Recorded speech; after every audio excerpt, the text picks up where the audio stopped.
So in addition to the previously mentioned Alice Guo, Guo Jianzhong, Lin Wenye, Sheila Guo, and Wesley Guo,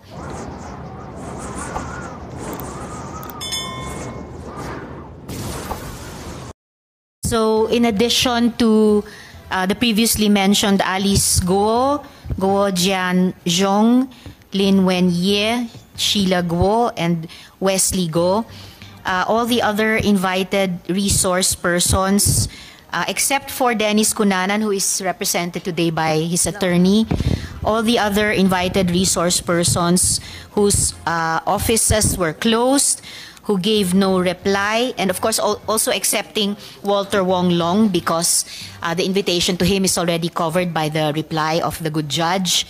The other invited resource persons, also whose addresses are non-existent, may at the proper time be the subject of the proper motion and ordering of the issuance of subpoena. So, Comsec, could you please administer the oath to those present sa mga hindi pa po nakakapanumpa sa atin? May I request those who have not taken their oath during our last hearing to please stand up, raise your right hand, and repeat after me. I, please state your name, do solemnly swear that I will tell the truth, the whole truth, and nothing but the truth to this investigation. Thank you. You may now take your seat.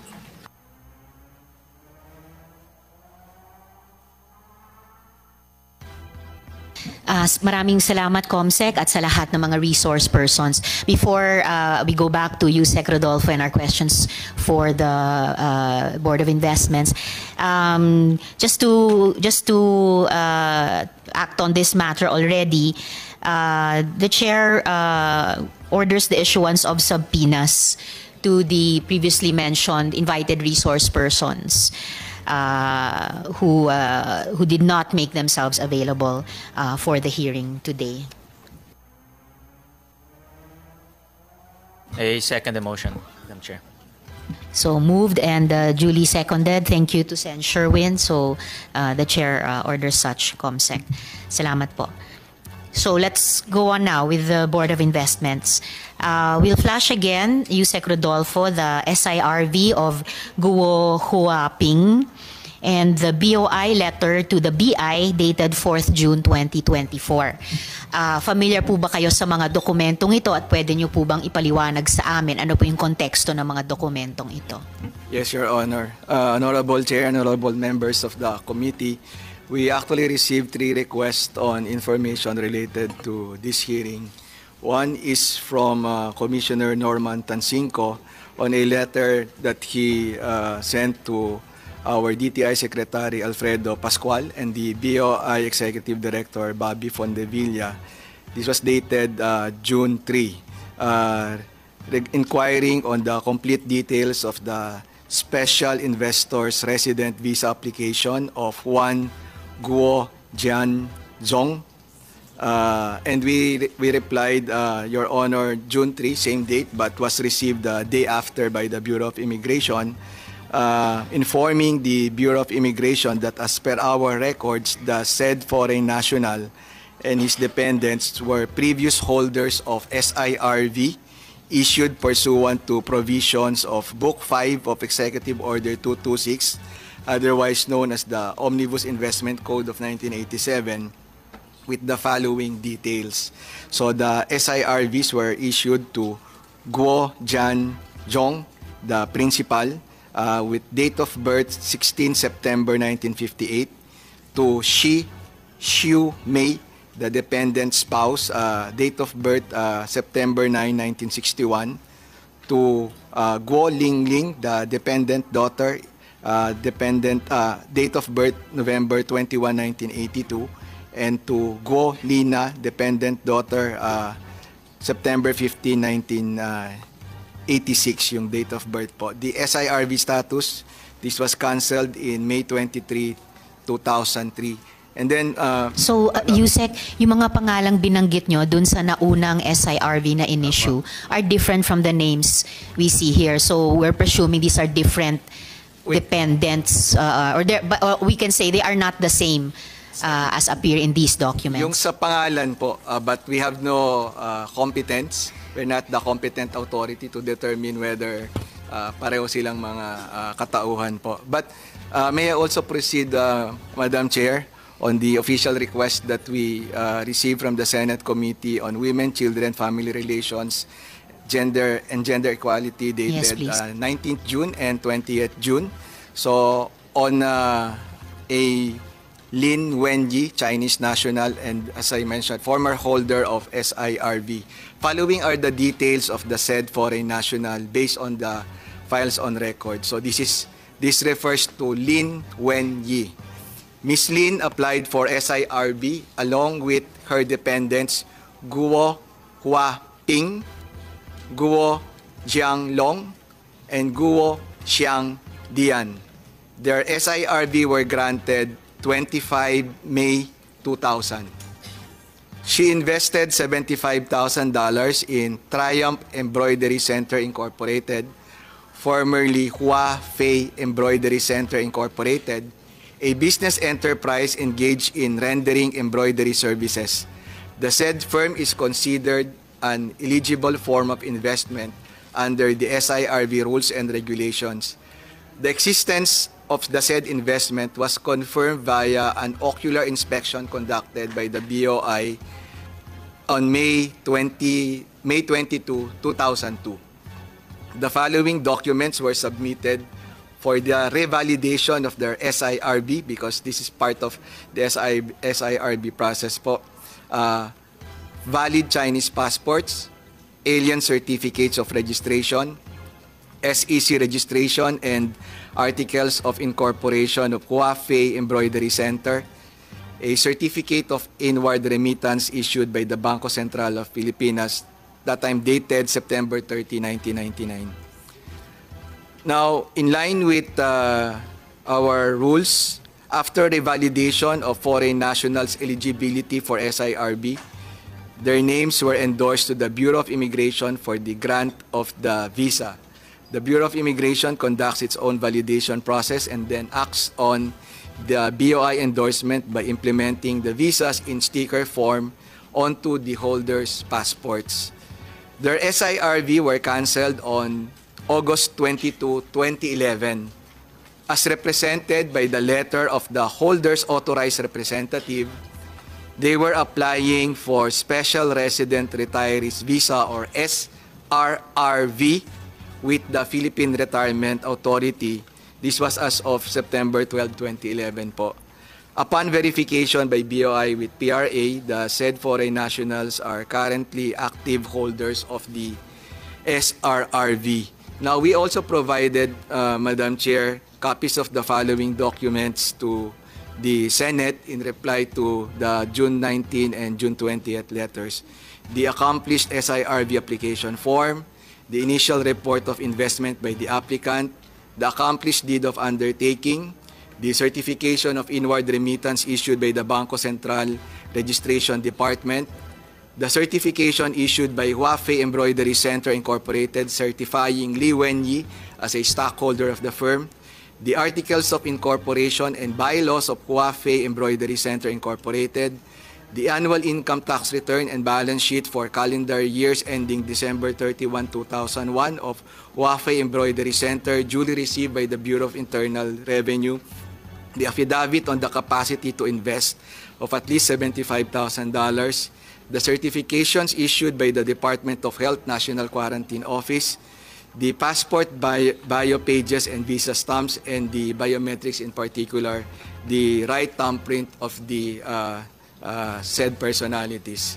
Please be informed also that the SIRB holders are required to physically report to our office upon approval of their visas to have their pictures and biometrics captured for issuance of the SIRB ID.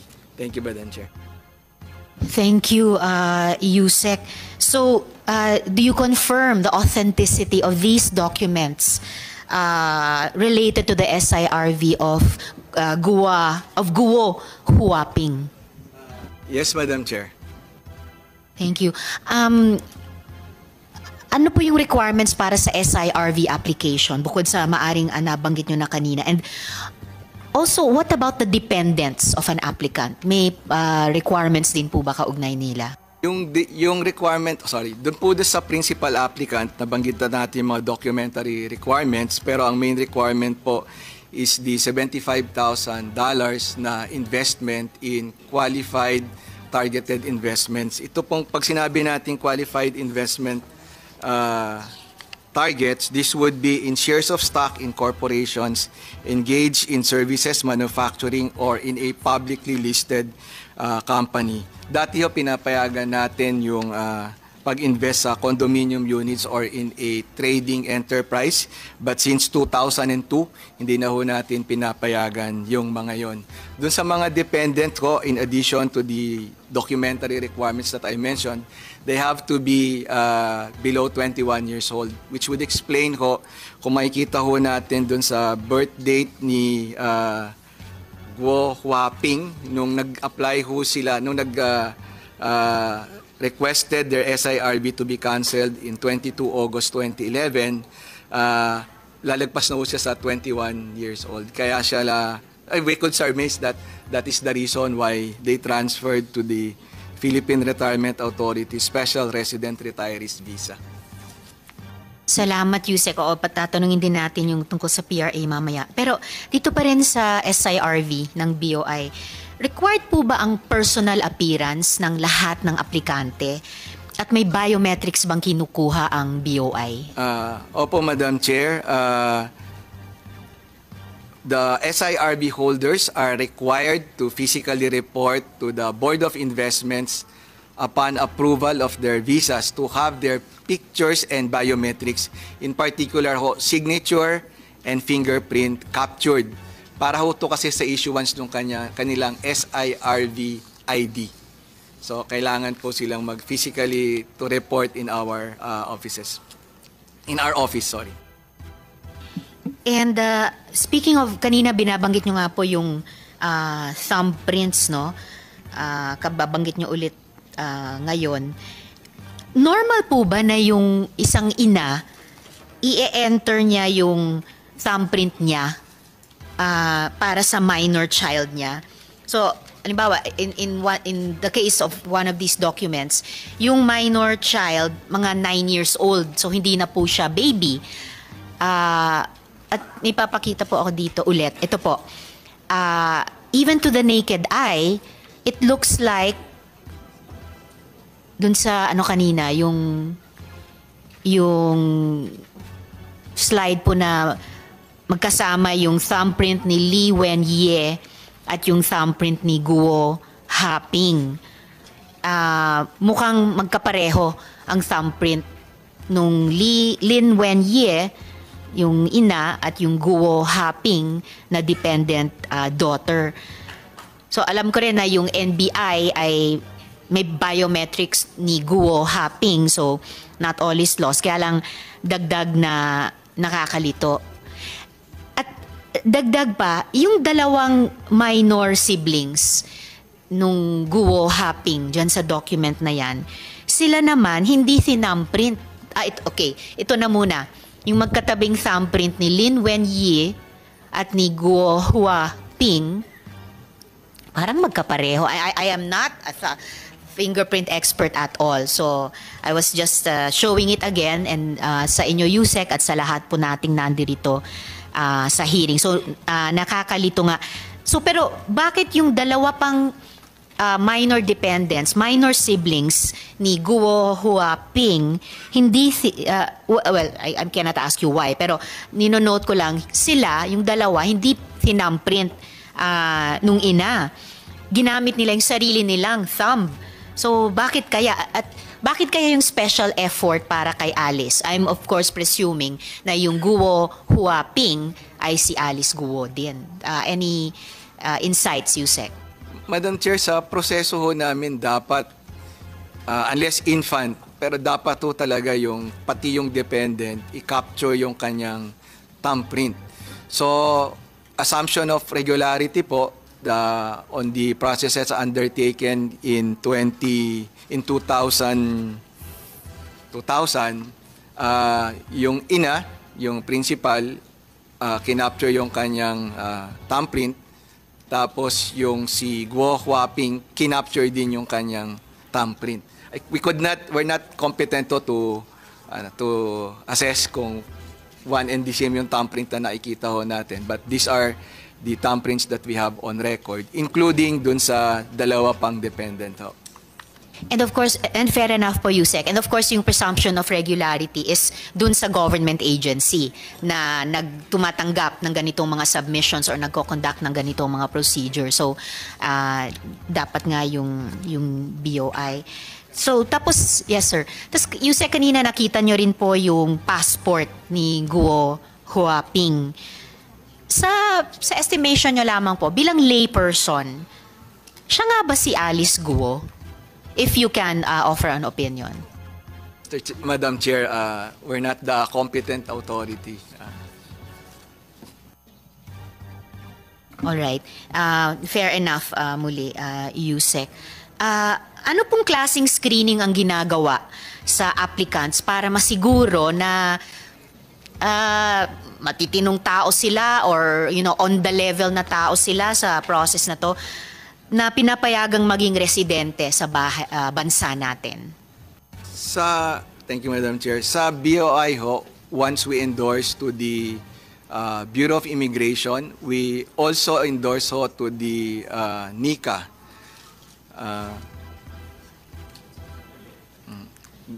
I apologize, Yusek. Please proceed. Thank you. Madam Chair, pagka ho in-endorse namin sa Bureau of Immigration for the issuance of the visa, we also endorse ho to the NICA. Tapos so si Bureau of Immigration also undertakes their own assessment. So kumbaga merong cross-referencing or validation on the part ng NICA at saka BI.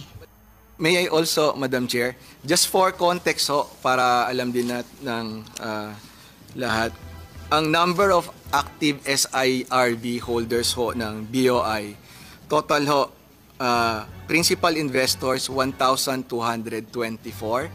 at saka dependents 1,124. So ang total ho natin, and the earliest that we have on record, 1988. So cumulative na ho yan, lahat-lahat na ho. Since 1998 ay 2,348. Medyo konti lang ho. Every year ho, less than 100 yung ating na-issue na SIRB. Dahil medyo mahigpit nga po yung mga requirement natin. Thank you. At mabuti kung mahigpit, probably in this case not mahigpit enough. And gaya ng na-observe nyo, hindi naman napakarami ang 2,000 higit. So dapat kaya nating mas siguruhin pa. So salamat po, Yusek. Before we go on, I need to just for the processes of the committee to repeat the chair's motion to subpoena Mayor Alice Leal Guo, Lin Wen Ye, Guo Jianzhong, Sheila Leal, Seaman Leal, and Wesley Leal, and the other earlier mentioned resource persons who are not present and without good reason to be absent in this hearing, to order the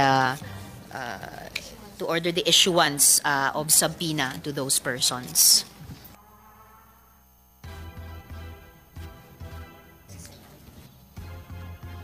Yes, Madam Chair, I second the motion. Likewise, I reiterate also my recommendation to invite the former mayor of Bamban so that we will get to the bottom the truth on how Alice Guo came into ascension, into power. Obviously, it was really, she really ran for the position to protect the interests of Tabugo. So again, may the committee, Madam Chair, invite also former Mayor Feliciano. So ordered earlier, Sen JV, and reiterated by the chair, the invitation to the next hearing to former Mayor Feliciano. And thank you for seconding the order to subpoena the named resource persons. Salamat po. So, I'll move on now to the NBI. Okay.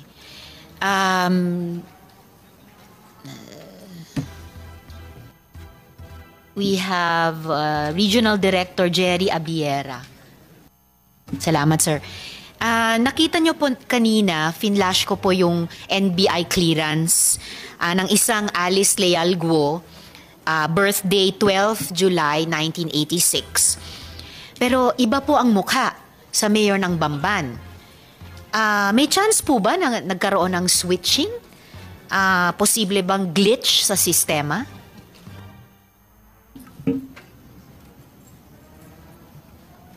Baka ibang tao talaga yan, ma'am. Hindi sa sistema ang may problema. So, baka ibang tao ito, so nagkaroon ng switch. Pwede, ma'am. Pero hindi ko masabi kung ano ba talagang nangyari dyan. So, pwedeng nangyari dahil sa isang switch. Ano pang paraan ang pwedeng nangyari na ganito? May isa pang Alice Leal Guo, parehong birthday, pero ibang muka. Ano ko lang, ma'am, ang sistema ng pagkuha ng clearance, apply ka ng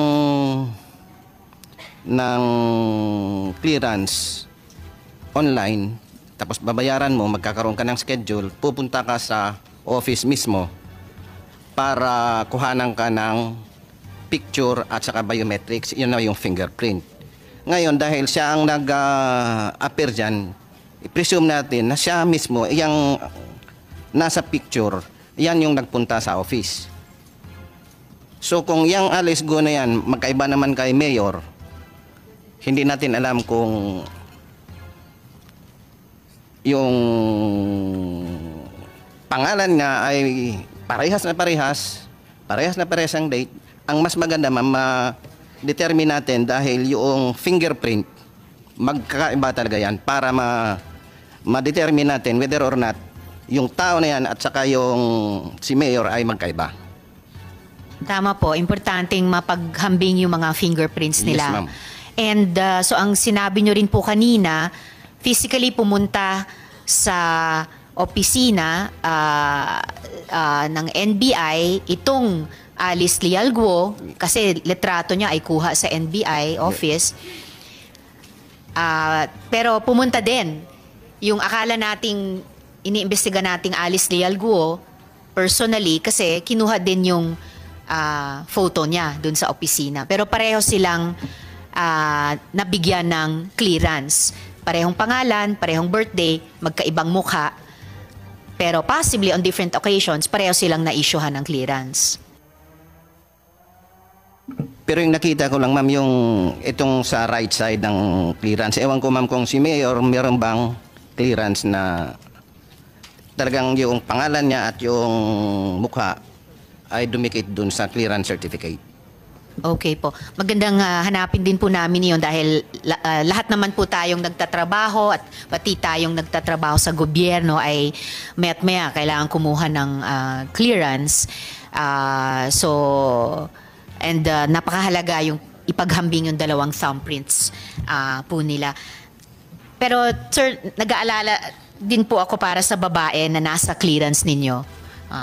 Yung either kapangalan ni Alice Leal Guo o yung totoong Alice Leal Guo. Pwede po bang i-ascertain ng NBI yung kinaroroonan nitong Alice Leal Guo at kung siya ay buhay pa o patay na? Yes, ma'am. Pagbalik ko, ma'am, susubukan namin i-ano, ma'am. Pa-report ko, ma'am, na papahanap natin, ma'am. Salamat po, RD.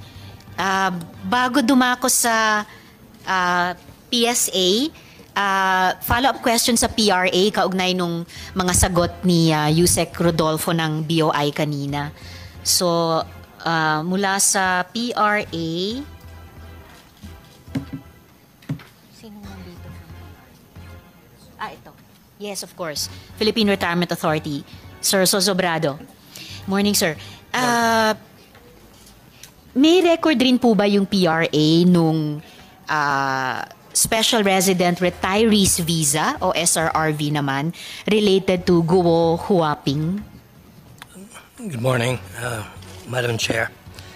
Yes, we have on record that, let's see,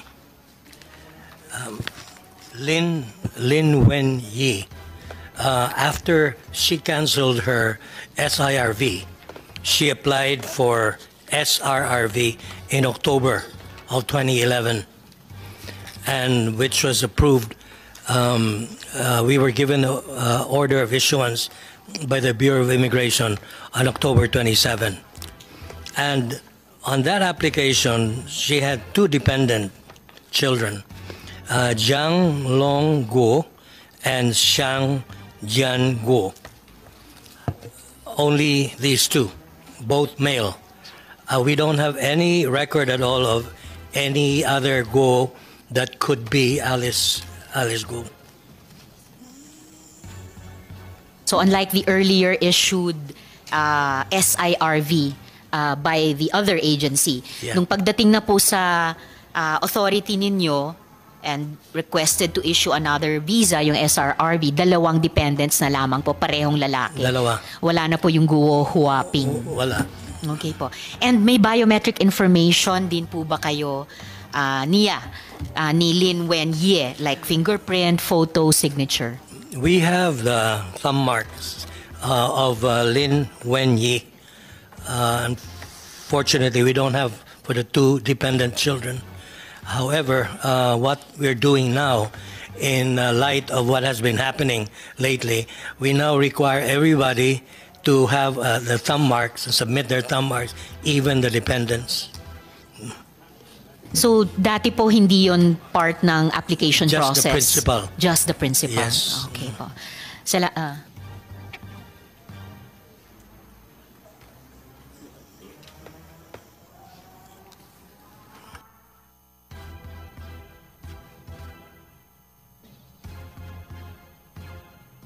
Salamat, Mr. Sosobrat. You're welcome. Thank you. We just got information that we've already received from the NBI the fingerprints of, or rather the NBI clearance, yung kaninang pinag-uusapan namin ni RD Abiera. This is kay? Okay. So ito nga po yung NBI clearance ni Mayor Alice Leal Guo. So, mabibigang daan yung sinabi nyo, RD Abiera, na paghambing sa fingerprints ni Mayor Alice Leal Guo at yung isa pang Alice Leal Guo na parehong spelling, parehong birthday, pero ibang muka. So, salamat. Okay, I'd like to go now to the PSA. And from PSA, we have, will it be Mr. Solesta or Engineer Grande? Mr. Solesta. Salamat, sir. Alam ko po na gumawa kayo ng probe ukol sa birth records ni Mayor Alice Guo. And sa usapin ng birth certificates for sale, no, yung issue sa PSA. Una, ano po yung categorical findings nyo kay Mayor Alice? So it will be Engineer Mariza. Yes, ma'am. Hello. Madam Chair, based po dun sa investigation that was conducted by our Fraud and Management Division, we coordinated with Tarlac Local Civil Registry Office, and based on file, what was found is only the negative certificate issued by then NSO is part of the supporting documents. And based dito sa negative certification of birth from the former office, kasama dito yung si Alice and also yung kanyang sister Sheila, is the only sole supporting document submitted for delayed registration.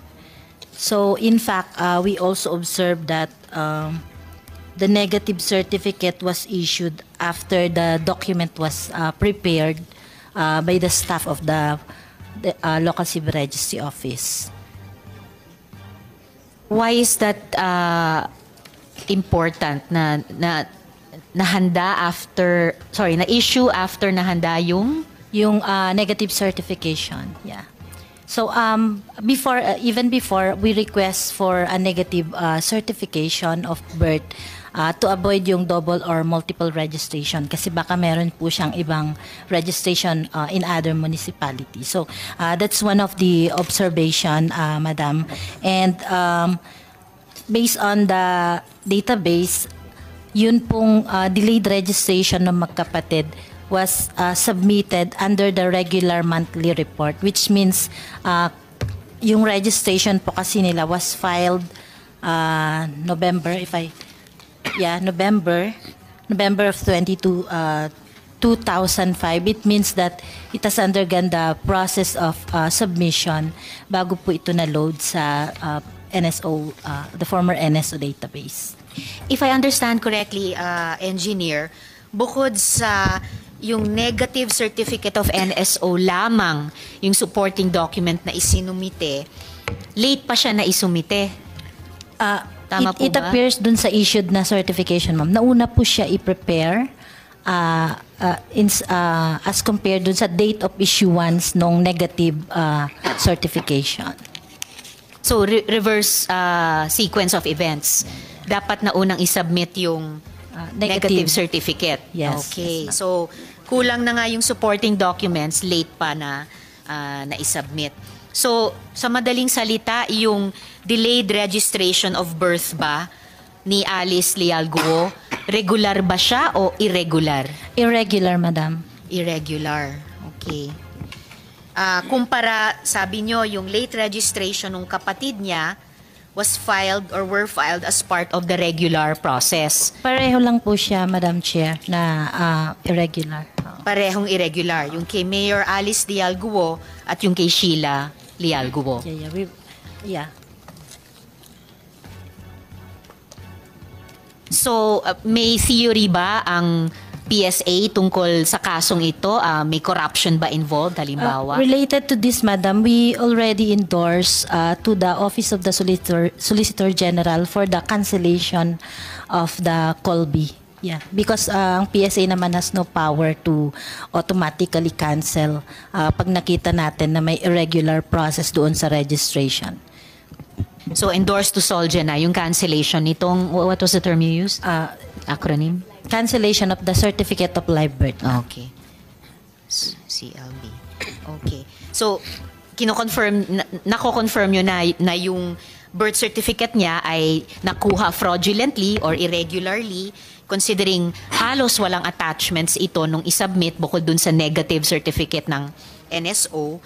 Tapos parang, gaya ng nalaman namin ng previous hearings, parang mali-mali pa yung information sa marriage status ng mga magulang, halimbawa. Yes po.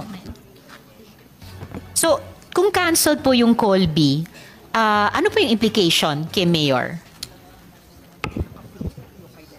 Well, technically, Madam, naka-float yung kanyang identity because of he is an official of the government and yung pagiging Filipino citizenship is being in question. So, napakabigat po ng implikasyon. I mean, for any person, di ba? I mean, nasa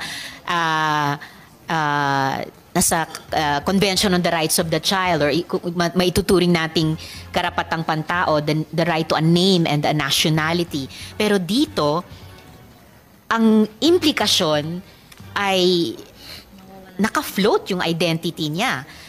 As you said, official siya ng gobyerno at dapat beyond reproach yun, yung identity kung tatakbo o magiging or kahit ma-appoint bilang official. So, napaka-importante po talaga and the committee appreciates yung responses nyo sa mga tanong na ito. Meron na ba kayong na-identify na sindikato sa loob? Kasi parang ipagpaumanhin nyo parang imposible na wala. Dahil mukhang talamak ang pagkuha ng mga pekeng o irregular na birth certificates. Kahit pa para sa isang tao, halimbawa, na tatakbo at magiging opisyal ng gobyerno natin. Hello, Madam. As regards to the issue on the syndicate, it's hard to say, ma'am, but we have cases na ongoing investigation related to this fraudulent registration sa source, and not only that, ma'am, even yung mga tampering of documents. So we already sent updates on this sa ating pong committee, and we ensure that the PSA is doing our part to really investigate if there is really a syndicate. That's why in-strengthen din po namin yung aming fraud management division to conduct our own investigation together, of course, with the local government unit who are directly supervising our local CB registrars dahil sila po dito yung may mandato ng pagre-rehistro. So mukhang yung kasong ito ni Alice Leal Guo related dun sa isyung iniimbestigan nyo ng registration at source. Meron din po ba kayong nakita ditong tampering of documents? It has been monitored, Your Honor. In fact, we have a channeling, yung mga validation channeling sa not only with other government agencies such as DFA. So lahat po ng end users ng documents namin are submitting to us if they have questions related dun sa mga security paper na pinapadala. And we are doing that, and we develop also and strengthened our system to make it an automated. So yun yung mga process na ginagawa po ng PSA to make sure that the integrity of our documents is intact po.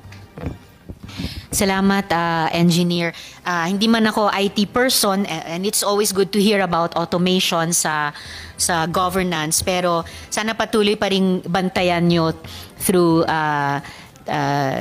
human means, no? Dahil pati naman ang automation kahit sa mga government departments and agencies natin ay pwedeng pakialaman kung mayroong mga tao o grupo na may masamang mga layunin. And then just one more issue for today, Engineer. Alam niyo, yung isa ko pong staff sumubok kumuha ng birth certificate para sa kunwari boyfriend niya na Chino. Ang sinabi sa kanya, ang modus daw, so baka ito pwede nyo ring tignan sa investigation nyo, modus daw ay mag-delayed registration of birth sa Lanao o sa Maguindanao. Ang isa din naman po namin na source, sinabihan na hahanapan siya sa orphanage, sa isang orphanage ng identity na pwede niyang kunin. Ito bang mga schemes na to, iniimbestigan nyo na rin? At kasi hindi po talaga katanggap-tanggap na for sale yung ating Filipino citizenship. Yeah. Madam, I'd like to inform the committee that the PSA has been monitoring social media sites, especially sa Facebook. No, there are really online scammers that offer delayed registration, and in fact, namomonitor namin dito, and nag-conduct na po kami ng 2 local civil registrars na involved po dito in Lanao del Sur nga po dahil dyan sa mga ano na yan. And we have endorsed our recommendation also to the local chief executive kasi na-find out namin there are documents really put on hold because of that process of delayed registration that was started actually during the pandemic. So nagtaka kami, bakit may mga registration in Lanao del Sur na naka-lockdown po tayo but personally they can appear to the LCR. So meron po kaming mga na-hold na ng mga documents ng ganito, and continuing po yan, Madam Chair, for monitoring yung mga scammers, yung mga nag-offer po ng mga delayed registration po. And in addition, and to address this national security concern, we also issued yung Memorandum Circular 2024-17. Ito yung additional guidelines requiring some additional mandatory requirements para po ma-ensure na yung nagdi-delayed registered po is yun po talaga yung tao, yung legal identity and true facts, yung makukuha din ng ating mga local civil registrars upon registration. Salamat, Engineer. It's good to know na iniimbestigan ninyo ang mga ito. Sana ipagpatuloy nyo pa kasi baka tip of the iceberg din lamang iyon. And dinadagdagan nyo rin ng requirements para higpitan. And just to reiterate also, alam ko rin naman po na